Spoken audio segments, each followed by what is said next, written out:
ताटी लावता आली पाहिजे. प्रत्येकाला हे करता आलं पाहिजे.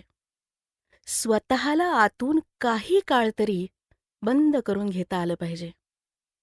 मनाला आतून थांबवायचं, विचारांना आतून थांबवायचं, चक्क कडी घालायची, विरक्तपणाची कडी.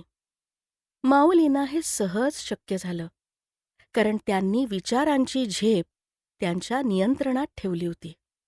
आपलं तसं नाही. आपल्याला स्वतःला आवरायला अवघड आहे, पण जमलं पाहिजे.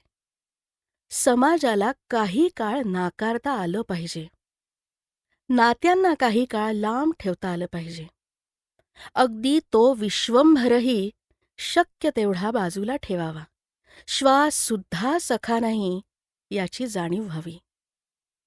ताटी लावून घ्यावी. कुणाशी वैर नाही, दुस्वास नाही, स्पर्धा नाही.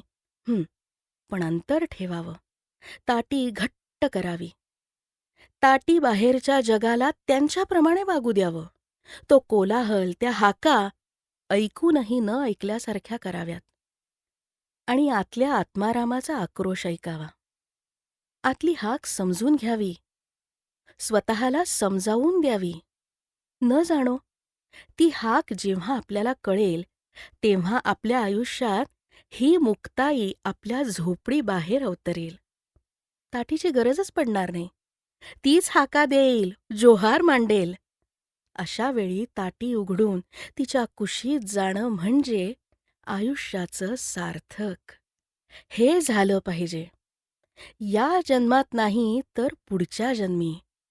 पण केव्हा तरी ताटी लावता आली पाहिजे. जय जय रामकृष्ण हरी.